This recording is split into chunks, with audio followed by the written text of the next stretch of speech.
Hello, good morning, dear. Today I am speaking Suraj Kumar Misra. And जैसा कि आप लोग जानते हैं कि प्रीवियस लेक्चर में हमने इंटरनेट के कुछ टॉपिक के बारे में और कंप्यूटर नेटवर्क के टॉपिक के बारे में डिस्कस कर लिया था। तो जो हमारा नेक्स्ट टॉपिक है वह है W W stand for world wide web, which developed by Tim Berners Lee. जो डब्ल्यू के फाउंडर है वो टिम बर्नर्स ली है। एंड इसका यूज क्या होता है? अगर student, the world wide web commonly known as the web, ये एक सर्वर होता है और सर्वर की तरह ये काम करता है। जो भी आप इंफॉर्मेशन को इंटरनेट से सर्च करते हो वो इंफॉर्मेशन इसी के द्वारा प्रोवाइड किया जाता है। तो ये बहुत बड़ा सॉफ्टवेयर है, ये हार्डवेयर नहीं है, सॉफ्टवेयर है जो बहुत सारे वेब पेज को कलेक्ट करके रखता है। अब इसमें वेब पेज की संख्या बहुत ज्यादा होती है। The various web page are connected using links. जितने भी वेब पेज होते हैं वो सब एक दूसरे के लिंक से कनेक्शन होते हैं। www is based on client server architecture. The web server stores the web pages. The client, which is a web browser, access the pages on the web server using a set of rules or protocols called HTTP hypertext transfer protocol. जो भी आप access करने का browser, client कहने का हमारे मतलब है ब्राउजर। जैसे मान लो कि आप क्रोम का यूज करते हो इंटरनेट को चलाने के लिए, तो आपका एक क्लाइंट की तरह वो वर्क करता है। तो क्लाइंट नॉर्मली अगर देखा जाए तो जो यूजर होता है वही एक क्लाइंट होता है कि वो चीज इंफॉर्मेशन इंटरनेट से चाहता है। तो इंफॉर्मेशन को इंटरनेट से लेने के लिए हमें कुछ रूल्स को फॉलो करना पड़ता है। मान लो कि आप कोई इंफॉर्मेशन लेना चाहते हैं ब्राउजर मतलब सर्वर से, तो सबसे पहले आपको नीड होती है किसकी? इंटरनेट कनेक्शन की। उसके साथ साथ आपको नीड पड़ती है किसकी? एक ब्राउजर की। चाहे आप क्रोम का यूज करो, मोजिला फायरफॉक्स, यहाँ पर हमारे डिफरेंट डिफरेंट टाइप्स के ब्राउजर दिए हैं। तो इन सब ब्राउजर का यूज क्यों करते हैं? इन सब ब्राउजर का यूज इसलिए करते हैं कि ताकि हम इंटरनेट को एक्सेस कर सके। मतलब एक्सेस करने का मतलब कोई भी इंफॉर्मेशन हम पा सके। तो वर्ल्ड वाइड वेब एक सर्वर होता है जो बहुत सारे अनलिमिटेड पेजेस को कनेक्ट करके रखता है। अब सिंपली बात करते हैं, जो भी इंफॉर्मेशन हम कंप्यूटर के द्वारा एक्सेस करते हैं ब्राउजर की हेल्प से, तो सारा इंफॉर्मेशन हमारा एक सर्वर में सेव होता है। जब भी हमको इंफॉर्मेशन की नीड होती है हम इंटरनेट को ऑन करते हैं, वेब ब्राउजर को ऑन करते हैं, स्टार्ट करते हैं। उसके बाद हम उस यूआरएल को टाइटल बार में एंट्री करते हैं www.indiagovernment.com। अब ये इंफॉर्मेशन हमें कैसे देता है? डिस्प्ले कर देता है हमारे वेब ब्राउजर पर। कुछ प्रोटोकॉल्स होते हैं, जो प्रोटोकॉल हमारी हेल्प क्या करते हैं? उस इंफॉर्मेशन को सर्वर से एक्सेस करते हैं और हमारे वेब ब्राउजर पर डिस्प्ले करते हैं। जैसे हमारे पास कुछ इंपॉर्टेंट प्रोटोकॉल है, जैसे मान लो कि आपका HTTP प्रोटोकॉल हो गया। HTTP protocol stand for hypertext control protocol, hypertext transfer protocol. तो ये कैसे इंफॉर्मेशन देता है? कोई भी इंफॉर्मेशन जब आप इंटरनेट से एक्सेस करते हो, चाहते हो, तो इस प्रोटोकॉल की हेल्प से हमें वो इंफॉर्मेशन मिल जाता है और वो चीज हमें वो डिस्प्ले करवा देता है। Web server. A web server is a computer that stores the web page and processes the request made by the client. When a web server receives a request from a client, it locates the document and sends it back to the web client. Web server क्या होता है? Web server एक server होता है। जैसे मान लो कि अगर हम कोई इंफॉर्मेशन चाहते हैं इंटरनेट से लेना, तो वो जैसे मान लो कि वो इंफॉर्मेशन एक वेब सर्वर में, जितनी भी वेबसाइट आजकल बनती है, तो वेबसाइट की होस्टिंग कहलाना, मतलब होस्टिंग का मतलब कि हम उस वेबसाइट को एक डोमेन नेम के साथ और एक यूआरएल के साथ और एक इसका यूनिक एड्रेस होता है, सभी के साथ उस वेबसाइट की जो पाथ होता है, यूआरएल होता है। URL is known as address of web page. उसको एक वेब सर्वर में सेव कर देते हैं। जैसे मान लो कि हमने कोई वेबसाइट बनाया, तो वेबसाइट हमारी एक वेब सर्वर में सेव करती है। जनरली वेब सर्वर को हम जानते हैं कि web server is a computer which stores website as well as web pages. मतलब जो वेब सर्वर होता है किसी वेबसाइट को सेव करता है और वेब पेजेज को भी सेव करता है। वेब पेज और वेबसाइट में क्या डिफरेंस है? क्योंकि website is a collection of web pages और वेब पेज क्या होते हैं? Web page is a collection of HTML documents, images, graphics, audio, video. तो एक वेब पेज में बहुत सारे इमेज हो सकते हैं, बहुत सारे ऑडियो वीडियो हो सकते हैं, बट एक वेबसाइट में बहुत सारे वेब पेज हो सकते हैं। When a web browser receives a request from a client, it locates the document and sends it back to the web client. Web client क्या होते हैं कि जो आप वेब ब्राउजर यूज करते हो, जैसे मान लो क्रोम हो गया, क्रोम के द्वारा कोई भी इंफॉर्मेशन आप एक्सेस करते हो तो उसे हम क्लाइंट कहते हैं। Web browser, a web browser is a software that lets you access and navigate the world wide web. It is also known as the web client. Some example of web browser are, web browser को आप एक software कह सकते हो। एक जो इसके द्वारा क्या यूज होता है, इसका यूज होता है कि इंटरनेट को एक्सेस करने के लिए, मतलब इंटरनेट को चलाने के लिए इसका यूज होता है वेब ब्राउजर का। तो we have some most popular web browser are, जैसे गूगल क्रोम हो गया, Mozilla Firefox, Internet Explorer, Opera और सफारी। तो डिफरेंट टाइप के हमारे पास वेब ब्राउजर भी है जिनका आप यूज इंटरनेट को चलाने के लिए कर सकते हैं। Next, we will talk about the web page. The pages that makes up the World Wide Web are known as web page. A web page is created using language called the hypertext markup language. कोई भी web page अगर बनाते हैं तो web page को बनाने के लिए सबसे पहले हमारे पास HTML लैंग्वेज की नीड पड़ती है। It can be accessed using a web browser. The page may contain text, image, audio, video, links and other web pages called. एक वेब पेज में आप कोई भी ऑडियो, वीडियो, इमेजेस ऐड कर सकते हो। किसी भी तरह की चीजें आप ऐड कर सकते हो जो मीडिया टाइप की चीज हो या कोई पढ़ने की संबंधित चीज हो, कुछ भी इंक्लूड कर सकते हो। Audio, video, text file, graphics, image also. तो आई होप आप लोग को ये समझ में आ गया होगा कि वेब पेज क्या होते हैं, वेबसाइट क्या होते हैं। एक वेबसाइट बहुत सारे वेब पेज का कलेक्शन होता है और एक वेब पेज HTML डॉक्यूमेंट का कलेक्शन होता है। एक वेब पेज इंक्लूड करता है ऑडियो, वीडियो, टेक्स्ट और files. Hyperlinks. A hyperlinks may be text or picture. When you move the mouse pointer over a hyperlink, the mouse pointer takes the shape of a hand. अगर hyperlink की बात करें dear, तो hyperlink का use किस लिए करते हैं?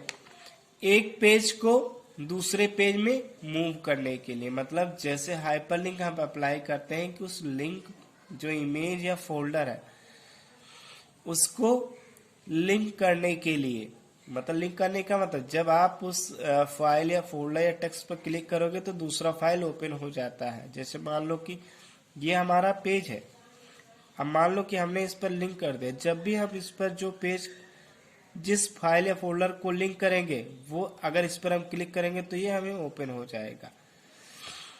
Website, a location on the web server is called a website. A website is a collection of related pages link together one another. एक वेबसाइट होता है, it is a collection of web pages और HTML documents. Home page is the first page of the website. किसी भी website का पहला page जो होता है वो हमारा क्या कहलाता है? Home page. It gets displayed in the browser window when a website is open. It usually contains links to other sections और pages of the website and acts as the starting point for visitors. Tim Berners-Lee is known as the father of the World Wide Web. G. Armour Polly, a librarian by profession, coined the term suffering from the net. Tim Berners Lee को WW का father माना जाता है।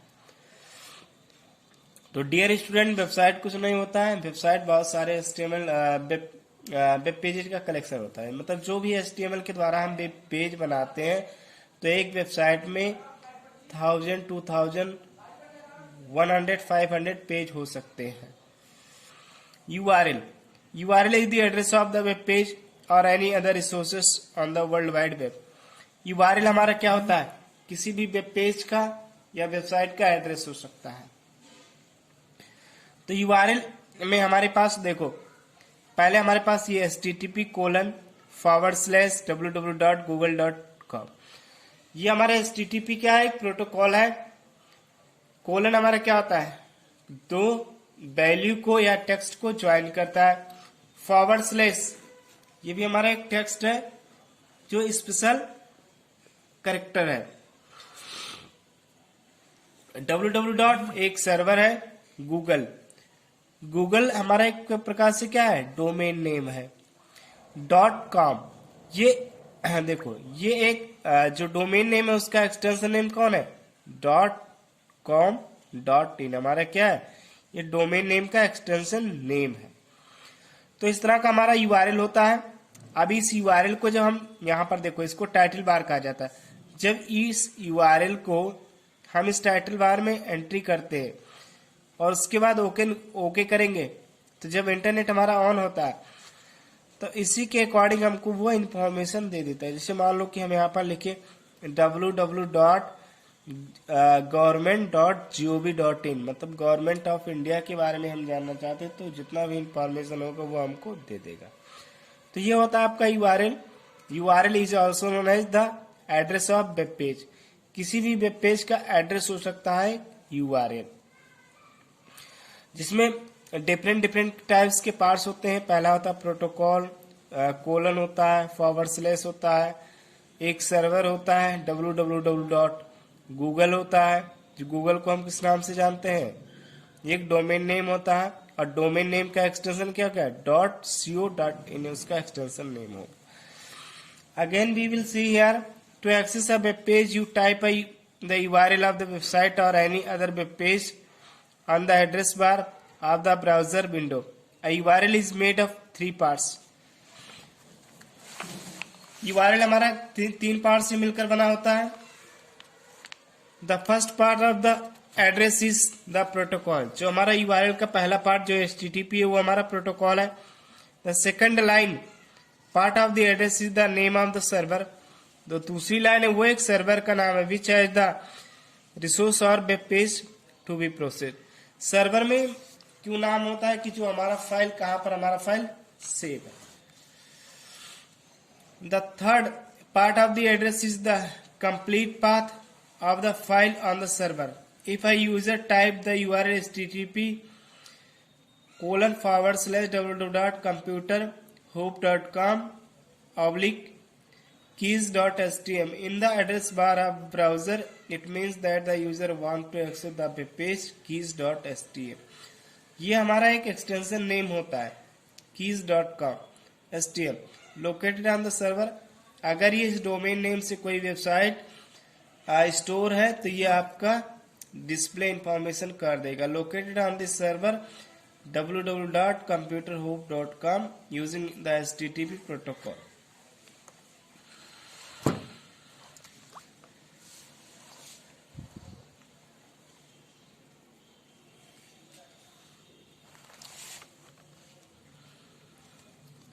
Now we will talk again. These days the protocol name prefixed with the letter as in HTTPS in the URL.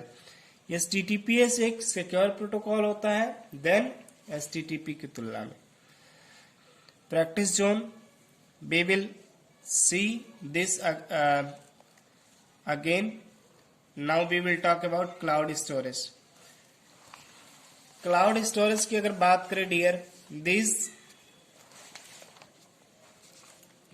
days are concept of cloud storage is very popular. Cloud storage is a service model in which data is maintained, managed, and backed up remotely and made available to user over the internet. There are several advantages of using cloud storage. Some of them are: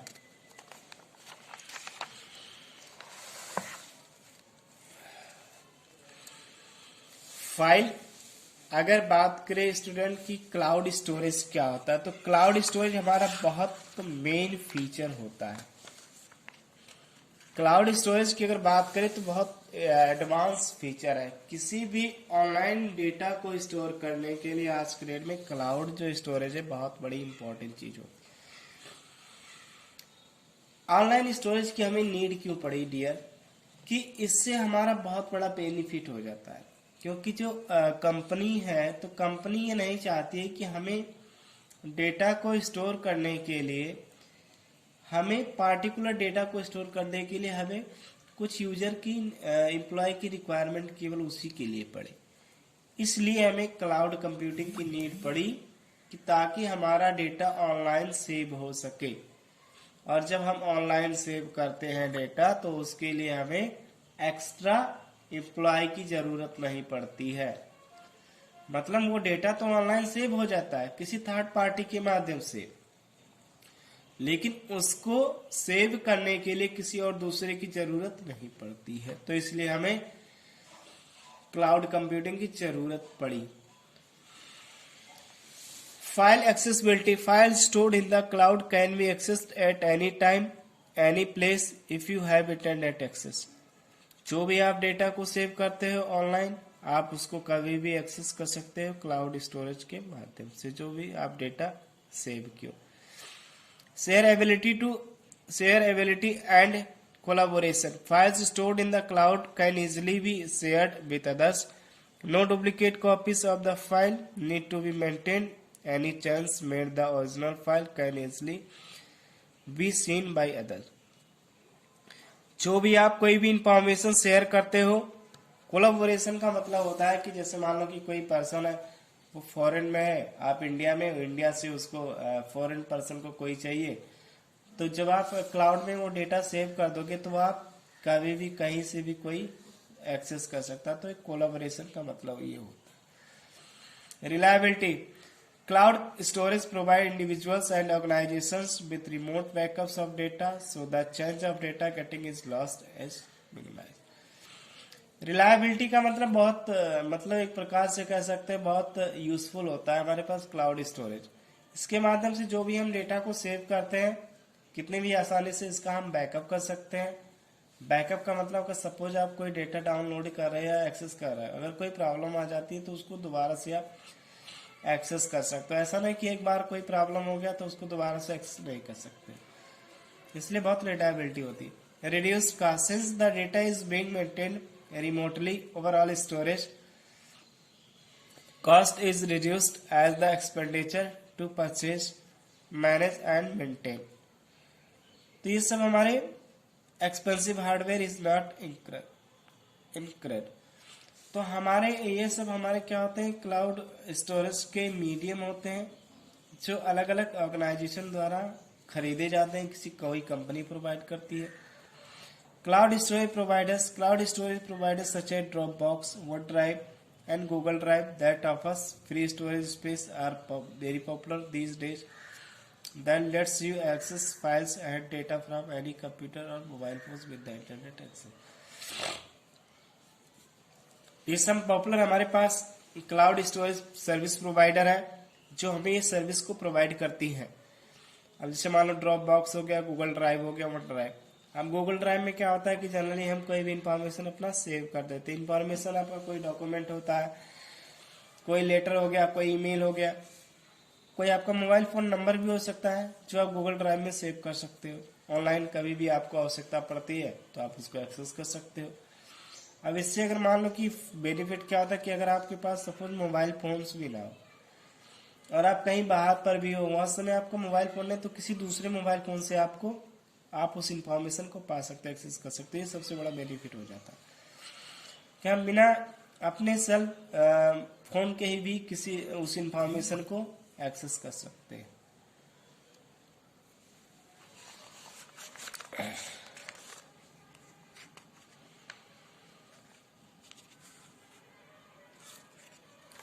चलिए dear, आज के लिए इतना ही। उसके बाद मिलते हैं हम नेक्स्ट लेक्चर में। तब तक के लिए धन्यवाद।